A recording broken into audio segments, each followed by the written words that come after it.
Welcome, everybody, and good morning, and welcome to our monthly webinar and book review for the month of May.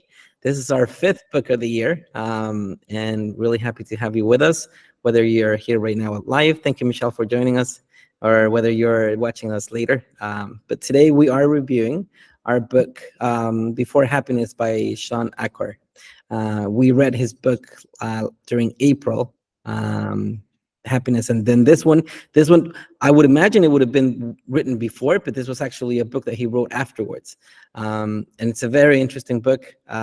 Today we're going to review it. We're going to do the one line sentence that I came up with after reading it, how we apply it into our daily lives, and just like in a nutshell, the 5 principles that it mentions, and how it can transform our lives.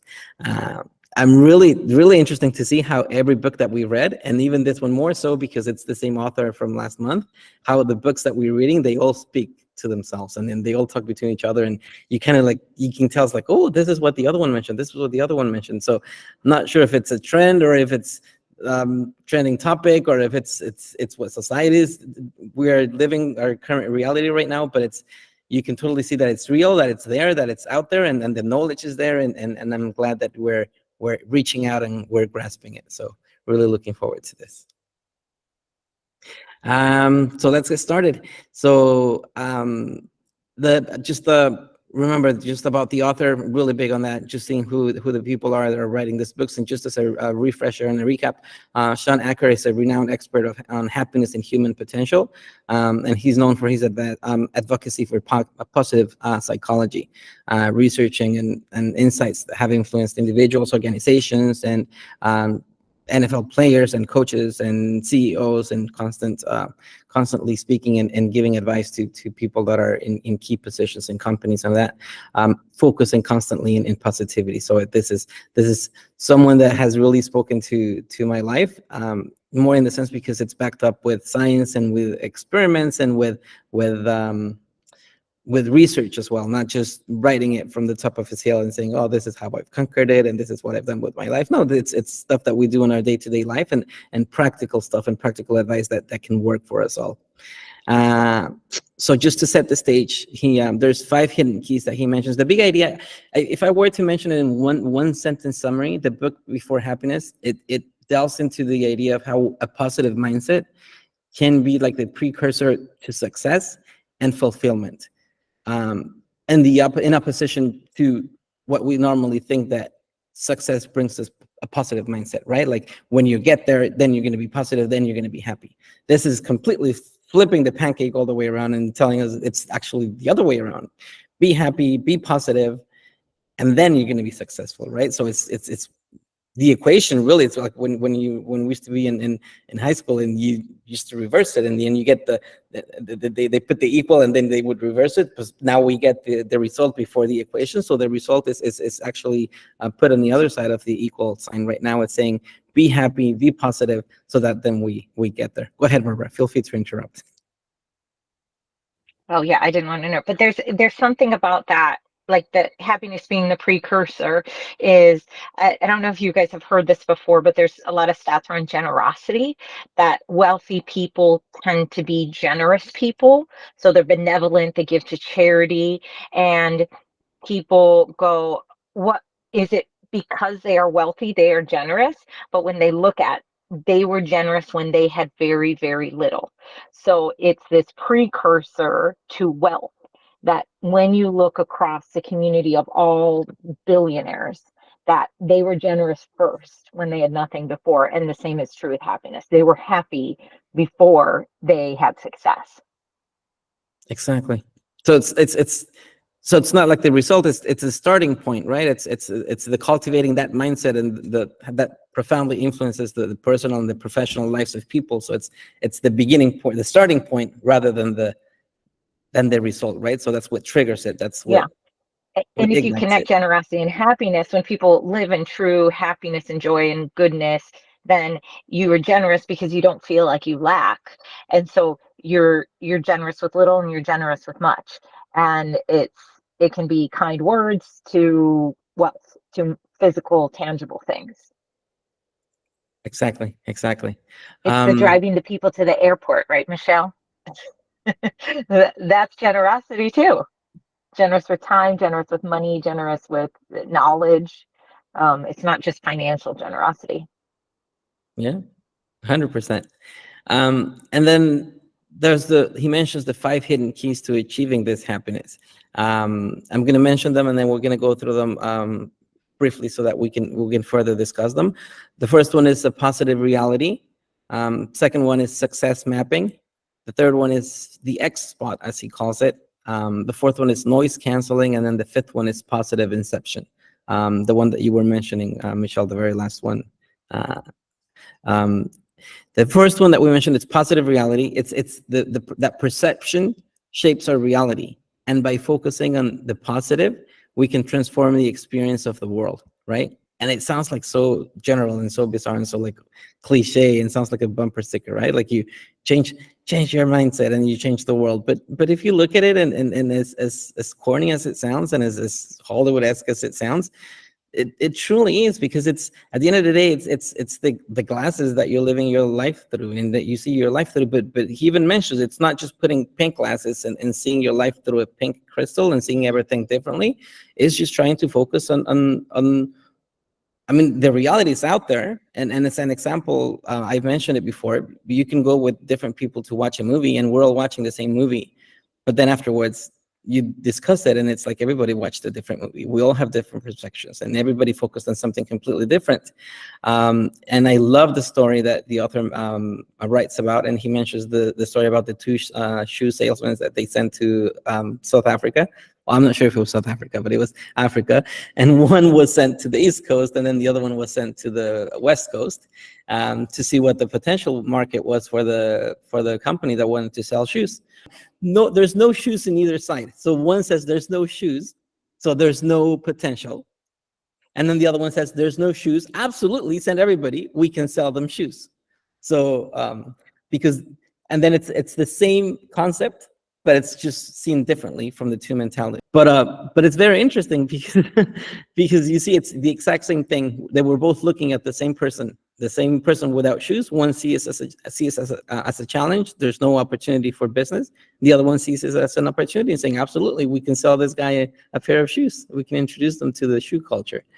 When you're driving around and you're playing with your friends when you were kids, and we're playing red buggy, and you're looking for buggies, right, or punch buggy, and all you saw when you were on the highway were buggies. Nowadays, I don't see them anymore. But I guess if you're playing Lamborghini or Tesla, whatever, that would be all you see, because that's what you're focusing on. And I think that the author, what this key principle is challenging us to the perception of reality is really to shape our happiness by focusing on that positivity.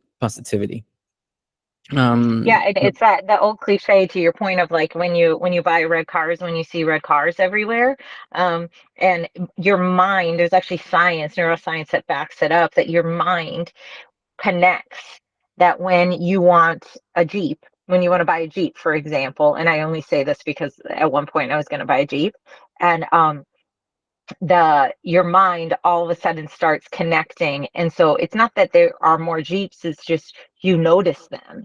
And so if you are wiring your mind in a way to see the negative, then you see more negative, because your mind is going, all right, I got to survive. I'm in survival mode. And she's telling me to see the bad and see how I'm going to get injured, get sick, lose my friend, my spouse is going to cheat on me, whatever those negative things.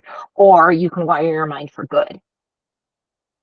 100%. And this is backed up by science. I've heard that even the hypothalamus that we have, and it's the back part of our brain that focuses on that, and it like all those signals are coming from the back of our brain, and so it's backed up by science. It's backed up by psychology. We see it spiritually. We see it everywhere. So 100%, it's there, and we know it's a reality. What the reality that we focus on, it's the reality we create for ourselves, right? So it would only be wise to focus on that one. So that's the example. And then the actionable advice that I would find from that is just shifting our focus, right? Concentrating on the positive aspects of life and possibilities rather than limitations. What you're saying, Barbara, you're going, you're seeing lines of people lining up to go and complain about missing a port, or you can just enjoy your day at sea, get your coffee, do whatever you're doing, and just enjoy the rest of your day I mean, it's not like the ship is going to go and dock again because you're complaining, right? There's only, you focus on what you can change, and then you, sometimes all we can change is our attitude, right? Our perception of things. Go ahead, Michelle. Yes. This is one I used to use a lot on board, because this is, I think, from like the 7 Habits. And it's one of those things that it was instilled in me when I was younger. And one of my managers told me, I always know when you're working in a room because I always keep the room clean.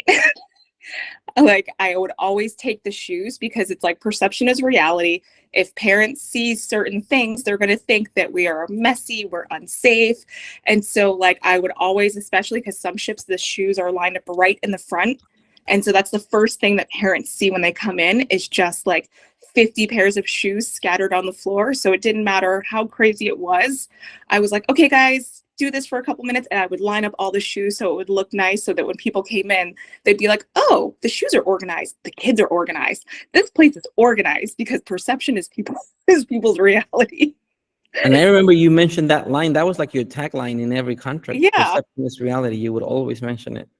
So I thought it was funny when I heard it here in a different aspect of like having a positive attitude, not just in work, but in your life, to keep that positive attitude going in other situations, not just in work situations. So I was like, oh, that's interesting. Like shifting the focus and trying to focus it on like what you're doing personally to have a better outlook for your perception, so that you can bring that and look at it in other aspects of your life. And I was like, oh, that's interesting. I never thought to think of it in that way before.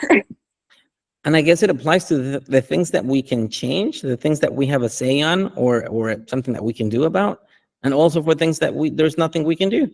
Yeah. So missing a port when you're in a cruise ship, right? Or you're taking a cruise, and then if you miss a port, there's nothing you can do. So Yeah. just enjoy your day and make the most out of it. But also in life, I guess, I mean, if you're calling for a job and you're waiting for that call back, right? I mean, you're trying to focus on having positive thoughts, and then just keeping yourself busy with positivity. And those are things that you can't control, right? They're beyond you, but there's other areas of your life that you can control. So it's still that perception, but still focusing on the positive, and it's the mindset, right, that we perform with on a daily basis, everything that we do, and every thought that we choose to nest in our heads. Yeah. It's like when your flight gets delayed and everyone's like, oh, I'm missing my connecting flight. And I'm like, cool, I can go look in the gift shop and get lunch. Yeah. And you decide. And being able to laugh about it. I think I've told you guys the story, the one that we had recently, when we went to San Antonio, and it was like every single thing on this trip was going wrong, and my husband and I were like, we had to laugh about it, because if you weren't laughing, you would cry. Like there was no in between in it, and we were like, literally, you can't make this stuff up. The stuff that just kept on compounding, but we're like, hey, there's some reason. And when you're standing in the line, and we made the very wise decision of flying in Spirit, and so that we're in the line in Spirit with all the people that were so mad and screaming at the person, and I'm just like, okay, me screaming is not going to make any difference. It's this compound effect of going, all right, this is happening for a reason, and I just have to accept it, and that's all. And maybe a decade or two ago, if you were the person complaining at the airport, maybe you were the one doing the difference, right? Maybe you were the one acting different, because that person speaks up. Oh, that person standing up for themselves, right? Nowadays, if you're the person holding yourself together, and if you're the person that's speaking nicely and being nice to the clerk or the teller or the cashier or whatever, now you're the person making the difference. Now you're the one that's not complaining. Now you're the one that's being kind and friendly and compassionate. It's so funny how everything has changed in a decade or two, but 100%. So that's our first one, the reality, the architecture of the reality, the positive reality that we choose and that we do, and our actionable advice. The second key is success mapping. As a definition, it's identifying the path to our goals and breaking them down in achievable steps, so that they're a little bit more achievable, so that we can celebrate milestones, like rather than a big milestone at the end. Talk about a corporation, if we're setting goals or targets or what have you, rather than focusing towards the end of the year and having a super stressful year trying to reach out towards the end. If we break it down into 12 months or 52 weeks or what have you, it's doing them in little steps, so that we can celebrate each little win as it comes along the way. That's what the premise of this principle means. He mentions as well, like for athletes, if you're running, or if you're running a marathon, when you know that you're reaching the end, all of a sudden you get this stamina, you get this rush of adrenaline, knowing that you're nearing the end, that you're close to the goal and the finish line. You get this rush of energy that you're nearly there, that you're about to finish, and it's just that, translating that final step in and breaking it down into little steps, so that you get that feeling throughout the whole process and not just towards the end, so that you can celebrate your small wins. So all I can think of as an action advice. Go ahead, Barbara. No, and I was going to give my champagne bottle trick. Is that who does it? Who did I learn it from? I'm trying to think. I got to give credit to the right person. I think maybe Rachel Hollis started it, or had talked about it. I can't remember. Or Jamie Lee Kern. It was somebody, Kern Lima. It was but basically, every time she had something that she wanted to achieve, she would buy a bottle of champagne, and she would write on the bottle of champagne what the thing was. And for me, this last year, it was our contract that we signed with a cruise line. And so the second that the company was formed, I said, all right, this is our first goal. Bought that bottle of champagne, wrote on it, put it in the cabinet, and I would have to look at that bottle every single day, knowing, all right, and I would talk to it. I can't wait to open you. I may. And then I realized that the bottle was in the wine thing and not in the fridge. And I was like, I'm putting it in the fridge, because if it's got to be cold. It's so close. And it took a very long time for this contract. And so I think that that's like a silly little thing. It could be like whatever the thing is for you, a box of chocolates, some gift that you want to buy yourself, or something that celebrates the little wins that are hard to get through. Say you're building a house, laying the foundation of the house, or signing the first contract that you have to do. It's a really big thing. And those are not, it doesn't have to be walking across the stage, getting the Oscar. It has to be getting the audition, just the little things that are measurable achievements that can let you celebrate. Yeah, 100%. Wilhelmina, I'm going to use you as an example. She just built her dream house. So we all want to have it finished, right? And painted and furnished and all that. But it's amazing when you say, oh, we have a wall. The wall has gone up. So that you start seeing it shape up. And when you see the foundation, the foundation is set. I'm pretty sure that's what happened to you, Wilhelmina, as well, right? Like the little things, it's like, oh, now we put the gate up, and now we have the window, now we have that. So when you're building, because we built our house as well, every time we saw something happening, whether it was a big or a small change, we would celebrate it, because it was like, oh, now we have the roof, and now we have the walls, now we have the. And I'm documenting it every week. Right. I'm taking pictures and labeling it every week. Yeah. Awesome. And that's exactly it. It's just breaking it down. I mean, you're not waiting until the house is finished, until it's built.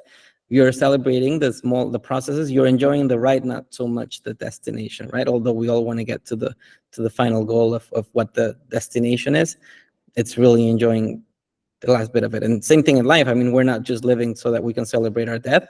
We're celebrating day to day as we live, right? So it's breaking down every single step of a task that we have along the way, and by celebrating it, it's creating that positivity again, and that grateful state of mind that propels us forward. Go ahead, Michelle.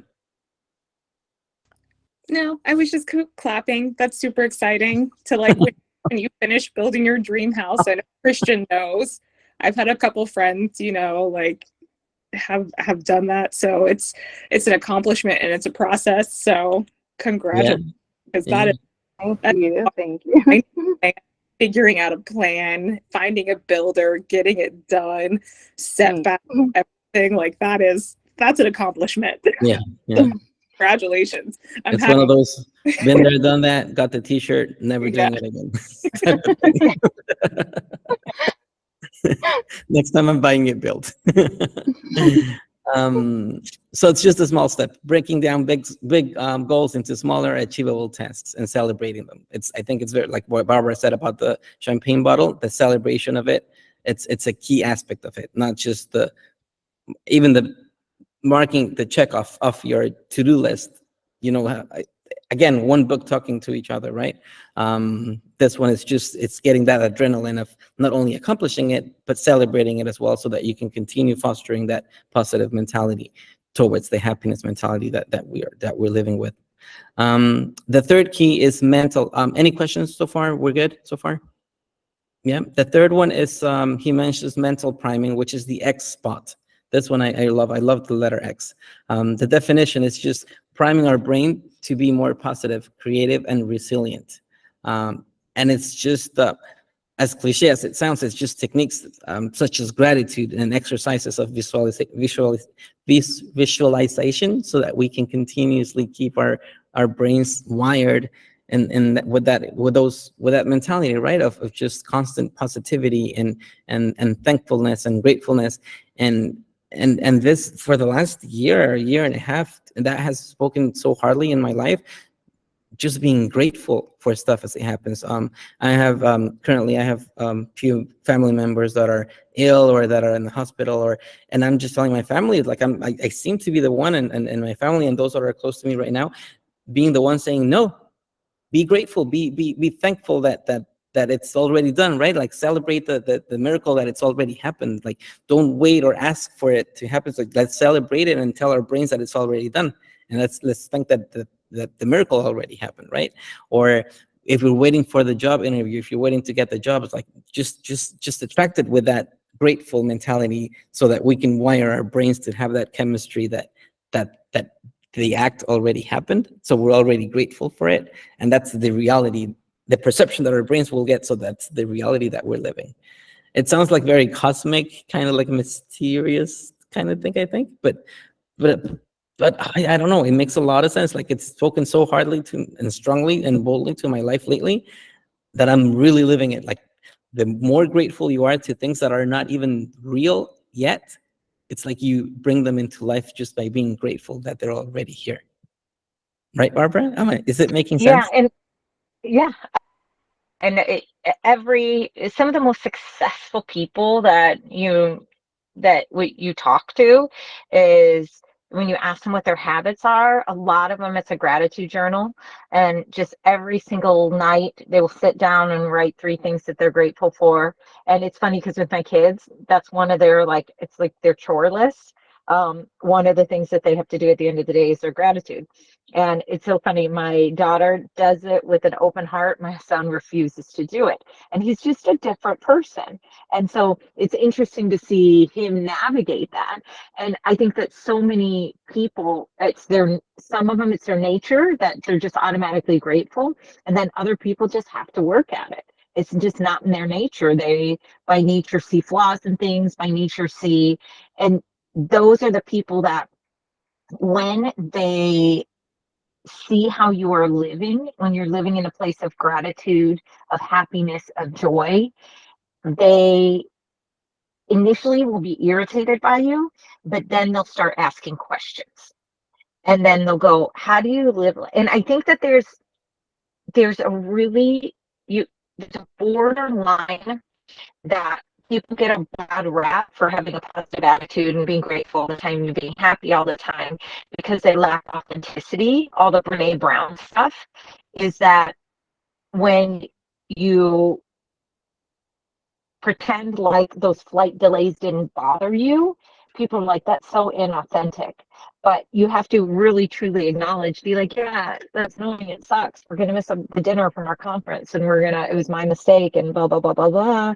And then, but I got to make lemon out of lemonades, and we're going to do this and this instead, whatever. Or thank God we have the means to be able to book another flight to get to the place on time, whatever it is. And so I think that you always have to be careful that use the tools and the techniques. And if it's harder for you, that's okay. But just make sure that you're being authentic throughout the process. Right? And again, and I think that it's been mentioned before, right? Like it's like one book after the other and after the other. It's this. You mentioned the like a journal, right? Like every day, like even if you don't write it down, it just becomes a habit of you focusing on that gratitude, right? Being grateful for stuff that sometimes you used to take for granted. Yeah, or when you complain, when you're like, man, look at this long line to get on the train, whatever the thing is just going, hey, but I'm grateful that there's trains. I'm grateful I don't have to walk there. You know, being able to like, okay, I can have the complaint, I can have the thing, but I can also see the better side in all of this. And let me ask you a question, because I know that in the beginning it's probably hard, like because I don't know if we're all naturally by default drawn into negativity, or society or the society that we live in draws us naturally or gravitationally towards negativity, and then we have to force ourselves to focus on the positive. But the more that you do it, then you're naturally gravitated towards positivity, and then if you want to, then you can focus on the negative, or you're constantly having to pull yourself to look for the positivity. Is it something that I guess my question is it kind of like when you're having a healthier lifestyle, that you're choosing to eat healthier, then the more you do it, the easier it is, because now it's your lifestyle, and then you're always choosing the healthier dish? Yeah, well, it's like think about it's like stocking your fridge, you know what I mean? If you stock your pantry with the junk food, you're going to eat the junk food. If you stock your pantry with things that are healthy for you, you're going to eat the healthy stuff. And I think that your who you spend time with is so critically important, because those people are accepting your level of performance. However, if you're to think of it in that way, if we're smart, and we're smart human beings, you know exactly which friend to call to have a big long complaint session with, because it's just in their DNA, it's who they are. So if you're going out and hanging out with that friend 2 times a week, guess who you're going to become? Your circle becomes who you are.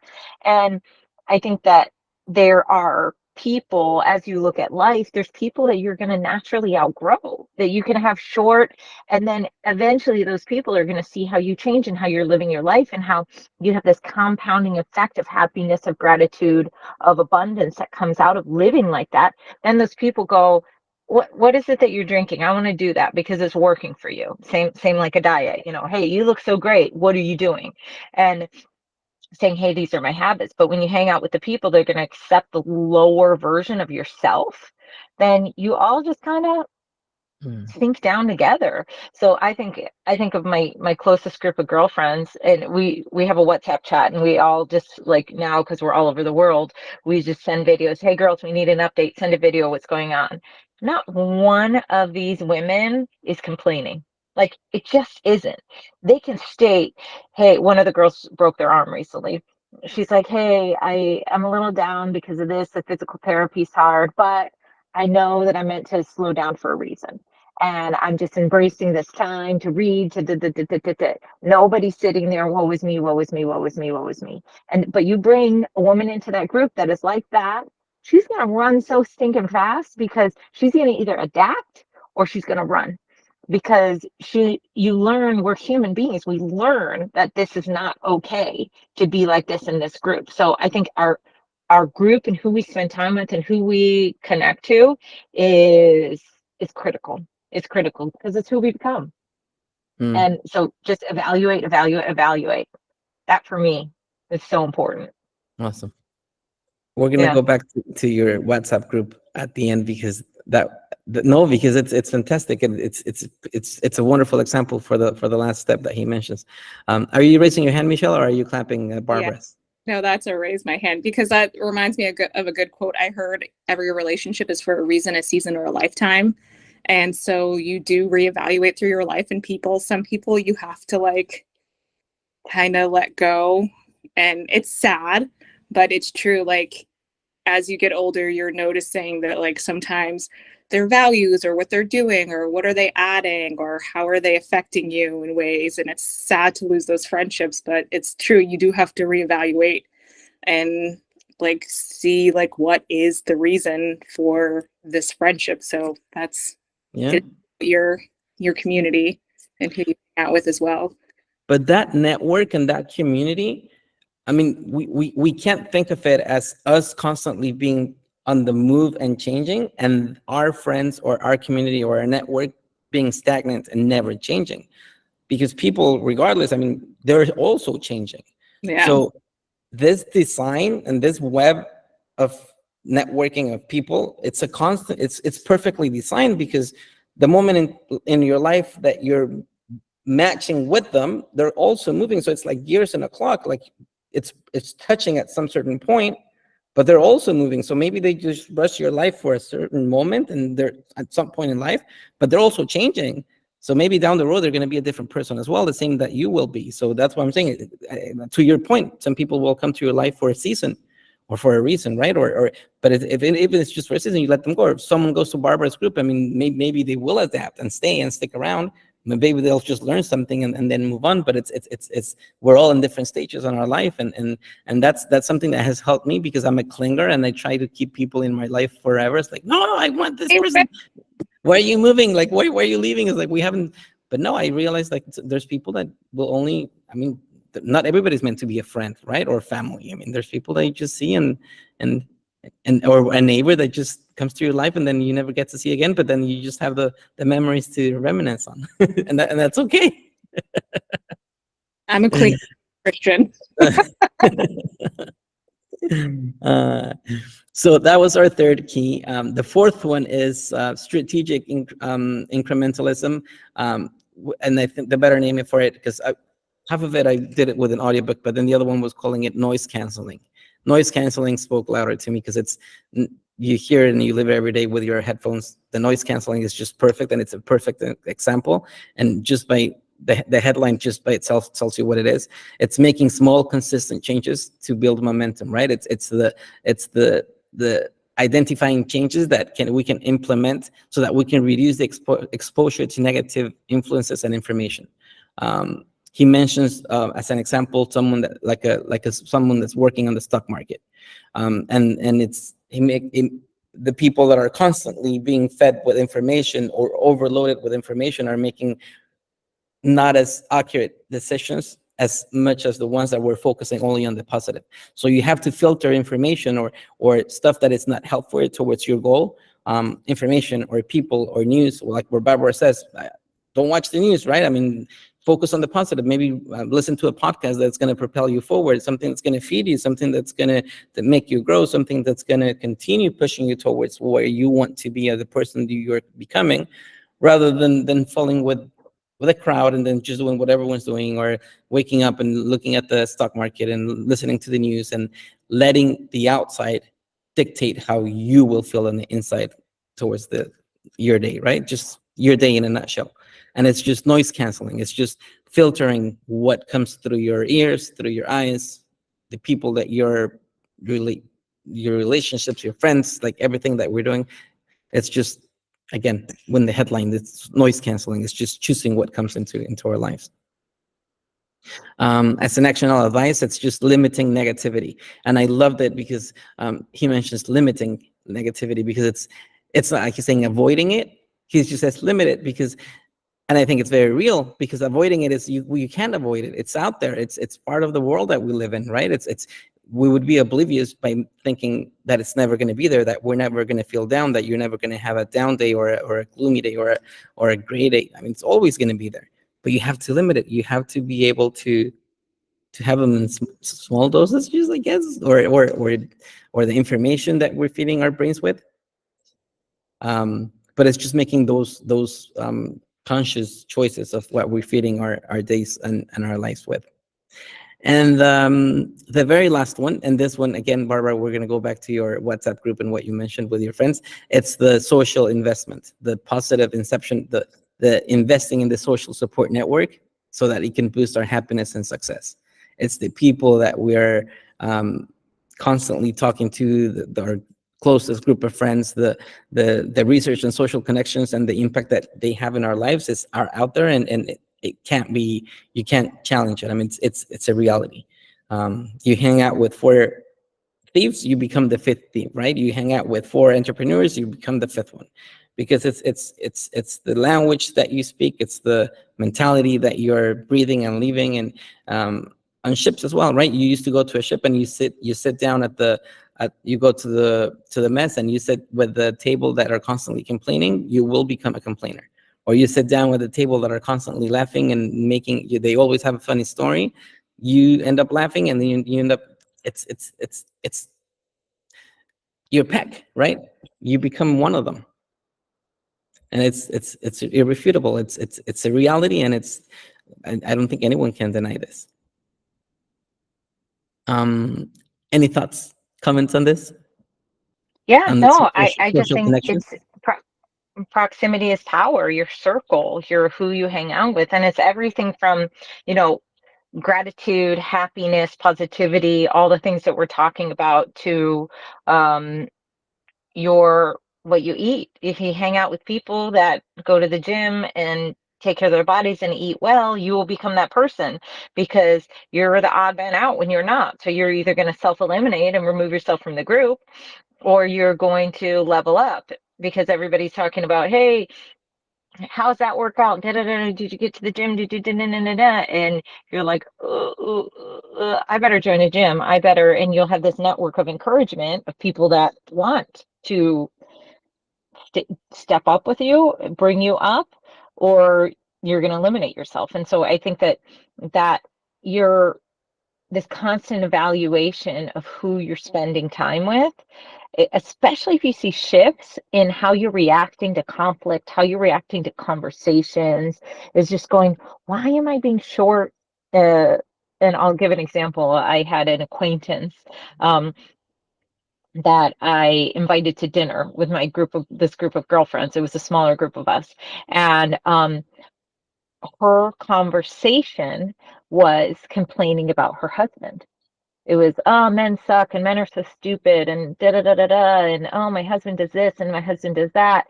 And all of us around the table were so uncomfortable, because we just don't do that about our husband. It's just not who we are. And all the other women were really uncomfortable, and they all kind of on the side in different occasions go, maybe not again, maybe don't invite this person, because the only way of her connecting was this negativity. And at this age in our life, I'm in my early 40s, I'm not going to change people.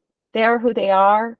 And we're not, so I think you just have to be really, really discerning with who you're spending time with, what their language is, how they're talking, how they treat themselves, how they treat others, because that's going to become who you are. And so if you're hanging out with that person, having coffee with that person that complains about their husband, pretty soon you will do the same if you stay too close friends. So I think just being really conscious of who you want to be constantly is so, so, so important.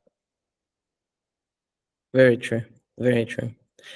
So to summarize, I think this book, rather than a sequel, it could have been a prequel as well. It could be a book that was written before the other one. That they're just so connected, so very well connected, because this could be like a result from the first one, or what fuels the first one as well. But then again, it's so intricately connected, because it's exactly what it is. It's what fuels our mindset and what creates the happiness that truly helps us achieve our goals and get to push it through the finish line, with a positive mindset, with gratitude, with the people that we're surrounding ourselves with. And the more that you live in it, slowly you can see yourself becoming one of the back. Maybe that person, Barbara, that was talking about the husband, maybe if she hung around a little bit longer, she would start becoming a little bit more like, maybe you're not going to change that person, but if that person was to persevere and saying, no, you know what, I want to come back, maybe I'll just be quiet for the first 3 years, something's gonna rub off, but I mean, it's at the end of the day, it's just decisions that we all make for ourselves, and we're like Barbara's family tagline is, we're all designing the life that we want to live, right? So thank you, Michelle, for showing up. This is showing us that you want to design a positive lifestyle, and everyone listening to this as well. this book I really, really liked. I spoke to the other one as well. It's the same author. Again, it's the same content, but also what fuels the other one just as a sequel, towards that mentality that we're building of positivity and gratefulness. Yeah, thank you guys for showing up and being a part of this community. It's huge. It's teeny tiny micro investments in who you are today and who you want to become. I mean, people who read, people who invest in themselves are the people who have success in their life. They build generosity, happiness, wealth, all those things. And so it speaks volumes to who you guys are. 100%.